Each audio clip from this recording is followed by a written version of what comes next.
Last week on the show, why aqua farming? It could have been any other. Here is knowing the numbers of fish you have.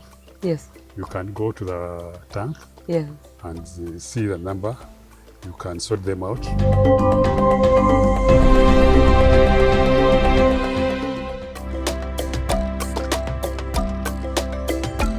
We bring you the best of the best, and this farm has its best. So I am with Dr. Nasa Kasozi, who is going to take us to. We've seen enough technology on the farm to appreciate technology in aquaculture. Now he is going to take us through a little bit more when it comes to water quality and the lot, because water is a huge part, or the entire part, of aquaculture. It's nice to have you on the show, Dr. Kasozi. Please talk to me about all this. Thank you so much, and thank you for giving me an opportunity to be here. So we are here to show you the water quality parameters which we are doing on this farm. As a technical person on this farm, we think that for us to do Biofloc, we need to make sure that the conditions are favorable for the growth of bacteria within this ecosystem. So we measure temperature, we measure pH, we measure total dissolved solids, and we also measure nitrate and nitrate, and also the floc volume. So with me here, we have a HANA measuring probe, which measures a number of parameters, including temperature, including pH, including total ammonia nitrogen, and also salinity and pH. The reason why we do this, that for this system to work properly, for the bacteria to be active, all these parameters must be at optimum levels. So we already have a standard against which we compare the different parameters. If at all the values now, as you can see, we have different values which have been conducted by the team, and we have seen that those of the oxygen varies between 7 to 5, which is conducive for growth of our bacteria. We have seen pH varying between 7.5, which is also important for the growth of bacteria. We have also seen temperature. Most of the temperature within the farm, within our tanks, ranges between 24, 27, 28, which is also good for the growth of our bacteria. So that's the reason why we conduct these parameters, because they are key for the functioning of the bacteria. And this is done daily? And this is done daily. Okay. Is the measurements that are done, is it as per the capacity of the pond? So the measurements are done for each tank. As you have seen from the system, we have 28,000 liters per tank. So we measure these parameters for a tank, and if there's any variation from the optimum, then we can do remedial action. For example, if we see that the dissolved oxygen is below 5, then we can increase the aeration. If we see that maybe ammonia or temperature is also below the threshold, we really also do some remediation. But luckily, most of the parameters which we measure are within the optimum range. I was just wondering, is it as per the capacity you have? There may be some slight variation. For example, one tank may be around 26 degrees for temperature, another on 25. It is still within the range. Within the range. So luckily we have not got any serious problem as far as water quality parameters are concerned. So we have already taught the team how to measure this and how to record them. As you can see, these are some of the templates for water quality parameters which they have been conducting for some period, that is for the last 2 months. And after we put them here, we go and enter into them in the Excel sheet on the computer. I see more gadgets here. For example, this just to measure the levels of nitrite. Nitrite is a very toxic element within aquaponics system, like aquaculture system like this. So we make sure that we also measure nitrite and also nitrate. So these are just test solutions for those water quality parameters, because some of these probes cannot able to measure nitrate, nitrite, and ammonia. So that's why we had to use some of these test solutions. Okay. So these are quite expensive items which we need to guard them properly, because if they are not working, we cannot able to determine what is happening within our system. Of course. So we had to import this type of probiotic from Belgium. It is a probiotic. It enhances the growth of fish. It also increases the digestibility of feed. It improves on the water quality and also inhibits the pathogens which may be present into the system. So it's basically a mixture of bacillus. So bacillus is really a very good bacteria because it has beneficial effects on the growth of fish. So we have this, and we normally use it for preparation of inoculum for Biofloc. I see. This one is just a cone to determine the level of Biofloc within our system. So this is a cone. We normally take water, we sample water, just about 1 liter from each system. We allow it to settle like 20 minutes. And now what you see down here is the floc volume. So this one tells us how much floc we have in each system. So, and this one guides us whether to increase on the floc or to reduce on the floc. So far, our floc stands about 25 milliliters per liter of water. So our target is to have around 30 to 40 milliliters per liter of water. So we shall increase on the floc as time goes on. But we have seen an increase in the growth of fish. For a period of 6 months, we have around 400 grams, which is good. And we can able to save about 50% of the commercial feed, which would have been used if we are not using Biofloc. So for those that do not speak science and have stuck to English, what exactly is floc? Substantiate. Yeah, thank you so much. Floc is an aggregate of microbial suspension. It includes bacteria, fungi, nematodes, detritus, and so many other microorganisms which may be beneficial to the fish. So as you can see this cone, it has been left for about 20 to 30 minutes so that it can able to settle. And it's settled. As it's settled, we can see the floc. If you take this one into the lab, you're able to see a lot of microbes, diversity within this type of floc. And that's the science behind this system of aquaculture. That to get this floc, this is the floc which is beneficial to the fish. It involves it consists a lot of microbes which are beneficial, enhancing improvement of water quality and enhancing for the growth of fish. Our floc normally ranges between 40 to 30 milliliters per 1,000 liters of water. Thank you. I believe you. So clearly the science is sciencing. Let's get a little bit more knowledge on the technology, on how we have the system, the Biofloc system running on this farm. Stay tuned.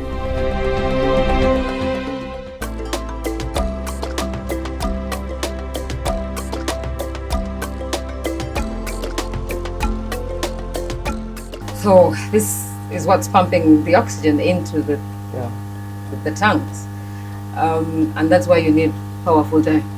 Without this, the fish die. There's no fish. No fish. So this system must be quite expensive. Yes, so we are using a solar panel system. We have solar panels, about 24 solar panels, which provide a source of power for these aerators to work. And without aeration, the fish die. The fish dies, but also the bacteria which you want in the biofloc. We're not able to survive. Of course. That can, if you have more tanks set up in the greenhouse, can these still be enough to pump enough air? Yes, the capacity of these air pumps are quite big. So even if we have additional top tanks, we can able to provide enough aeration for the fish and for the bacteria. I see. Yeah. Well, let's go see how the system works. So you have pipage set up from there. Wow, it's a full-fledged thing. You guys make it look simple. This paints the picture. Set up to me. So we have the control room. We have 4 inverters and 4 batteries. Yeah. We have about 24 solar panels, and each panel has about 400 watts. That's about 9,600 watts in total. We need a period of 6 hours of sunlight for our system to work. So there's already a person here who manages the system, make sure that all the batteries are working well and the inverters are working well. Because one of the things which we want to minimize is the cost of electricity. So that's why we came into the equation of having the solar panel system, so that our system can able to work effectively and efficiently for a period of 24 hours, 7 days, 24 hours. Without worrying about any shutdown or intermittent supply. Yeah. So these are the batteries that you turn on after midnight. Yeah. If we get enough power, about 6 hours of sunlight, that power is enough to run our system. Okay. But we have plans of increasing the number of solar panels, so that at least we reach about 40, because right now we have 24. And also to make sure that we increase on the storage of the batteries, so that even if there's no sunlight, we can able to get you're power. You're good to go. And the room must be kept cool, I can see. Yes. The room must be kept cool and must be able to prevent any intruder from accessing, because they can tamper with the system. Of course. And we have problems of our tanks being tampered with. Our technician has already been trained how to manage the system. I see. And also what we want next, that we want to have sensors that even if we have any slight variation, we can able to have the system already indicated on our phones. So someone, even if you're not here, you're able to come here. You're aware. This is nice. Thank you. Show me more. I'm hungry for more.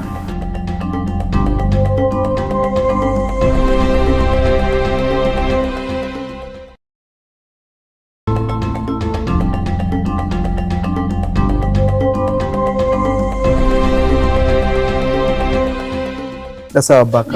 Because power is key. The power is key in running some of these systems. And the good thing is, it is indeed standby. It automatically turns itself on and okay. Well, that's brilliant.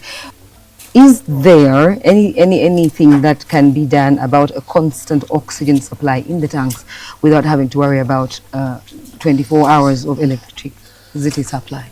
So what we need we got air pumps, which really uses low energy supply. Yeah. So the reason why we did that is to make sure that our system requires or uses very low energy demand. Yeah. So when you look at the air pumps which you saw, they are quite affordable in terms of energy supply and energy utilization. So we think that if we use them, we are ready to go. You're good to go. And also another thing, that any farmer want to use this type of system, apart from the fish which we are selling, but we also get some money for people who may come and maybe learn how the system can go on. Training. By training. Yeah. So we think that through that we can also... It's a future aspiration. It's a future aspiration. That would be brilliant. Yeah, so that we can, because it's quite a new technology. In Uganda. New technology in Uganda.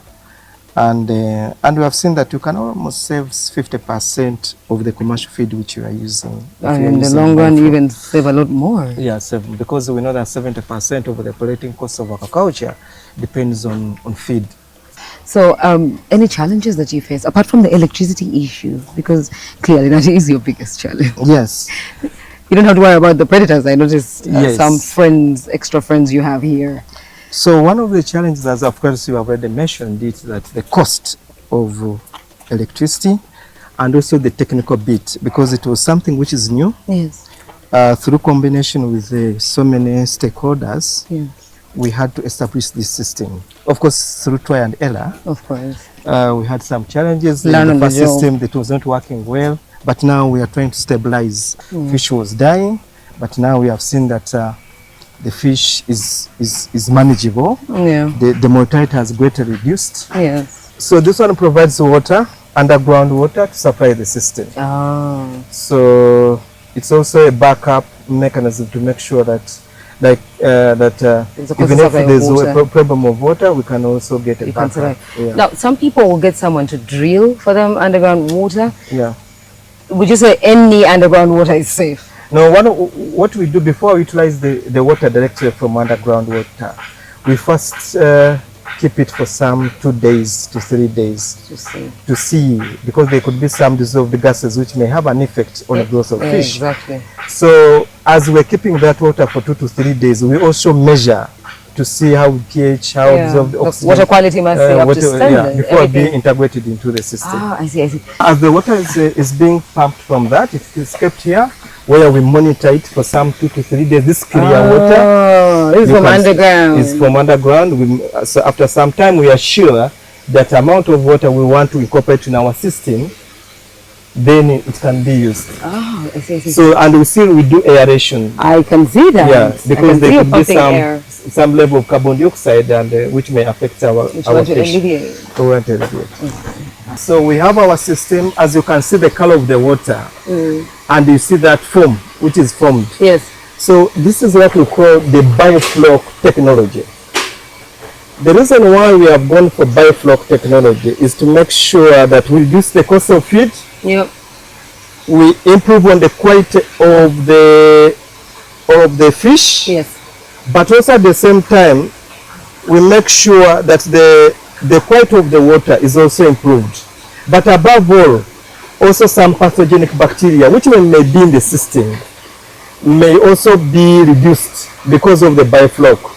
The Biofloc is just aggregate of bacteria, fungi, rotifers, nematodes, so many other microorganisms which are kept in suspense.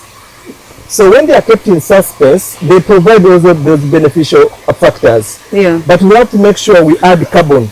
We add carbon every other day so that we keep the microbial diversity and the growth at optimum. So that's why we add levels of carbon every day. Yeah, that's a constant. Yeah. Yeah, The water coming in from the pond. Yes. Is a constant. Yes. That And is then the you make sure it doesn't feel. one of the key elements for these systems to work is constant aeration. Yes. There must be constant aeration so that you can keep the bacterial suspension in column, in suspense. And another thing that we have to make sure that we measure the dissolved oxygen, because if oxygen is below 5 milligrams per liter, we may have a problem. We also keep temperature about 25, 26, 27, 28 for the growth of these microorganisms. And also we add carbon. The carbon which we are adding is just cassava flour. Yeah. We add about 1 kilogram of cassava flour as a source of carbon for the growth of bacteria. How often do you Every day. Every day. Every day. Once a day. Oh, You throw in within 1 kilogram of cassava flour. of cassava as a source of carbon. Yeah. Yeah. Well, that's interesting. Who knew? So we are able to get about, right now we have around average about 400 grams in 6 months. Which I think is impressive. Yeah, which is impressive because if we compare this to the one who are having earthen ponds, they cannot able to get this average weight. Exactly. Yeah. And in 6 months. Yes, in about 6 months. And all this is due to Biofloc technology. Well, that's a good one. That's a good one, isn't it? So how do they save the system? Thank you so much. Because of this system, we thought that we could also add media bed-based aquaponics. So those are hydroponics units consisting of yams, and you can see there's a lot of green. That means they're receiving the nutrients. Yes. So we also integrating Biofloc within the aquaponics system so that we can able to harvest crops. Yeah. Apart from the plants, apart from the fish, we can also able to harvest plants at the end of the day. Yeah. So this is also our first harvest of yams, and we are monitoring to see how best they can able to provide us with the best roots. Yeah. And this one makes us so happy to us that we can also integrate other plants in future for the growth of plants integrated within aquaculture setting. Yeah. So the beauty with this that we are getting nutrients delivered from the fish, which provides which act as fertilizers for the growth of plants. I see. So because this Biofloc system contains a number of nutrients like potassium, iron, magnesium, phosphorus, nitrogen, which are key ingredients, nutrients for the growth of fish, for the growth of plants. Yeah. So that's why we integrated the plants within this our setting. We're also going to add lettuce in the deep water culture. So this is just to let us know, do we have enough nutrients in the system? And indeed we have, because we have seen the level of nitrates we have in the system. measuring about 60 milligrams per liter, which is good enough for the growth of plants. So every Ugandan knows molasses to aid in the production of alcohol, specifically hard liquor. I mean, it's Ugandan culture to know that, duh. But did you know that molasses can also be used to cater to the health of fish? Take us away, darling. Thank you so much. So we are here to a place where we do inoculant preparation. So we prepare the inoculant for the biofloc. Yeah. So we first prepare it in a different tank before being transferred into where the fish is. So we mix a lot of ingredients. One of them is molasses, as I already mentioned. Another one is the probiotic. Yeah. We also add some amounts of probiotic. We add a source of carbohydrate, but in this case we add wheat flour. Yeah. We also add some levels of urea. And we do this for a period of 5 days under constant aeration. So after that, as you can see, this is our inoculant, which contains all the things which we have talked about. When we see that the inoculant is ready, we take the inoculant and we pour into our fish tank.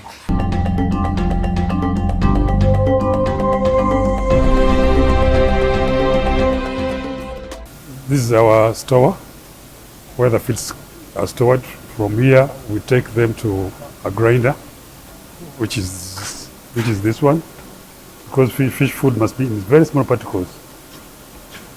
So you can put it on.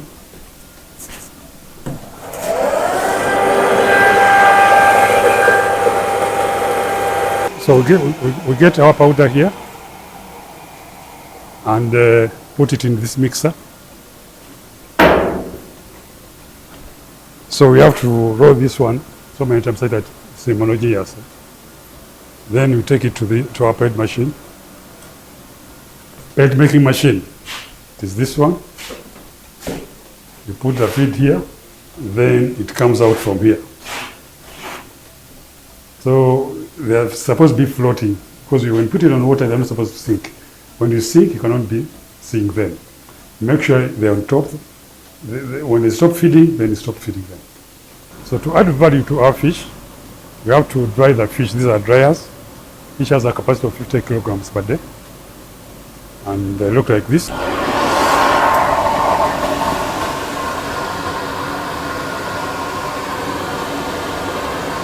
So we hope to take this fish for export in the future. These are trays where you put the fish.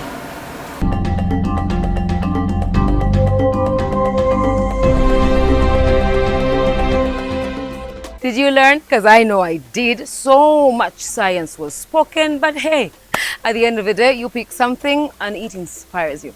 That's all we had for you today. Want to share your opinion with us? Well, do join the poll on X and keep those comments and opinions coming too. Thank you so much for watching. See you next week.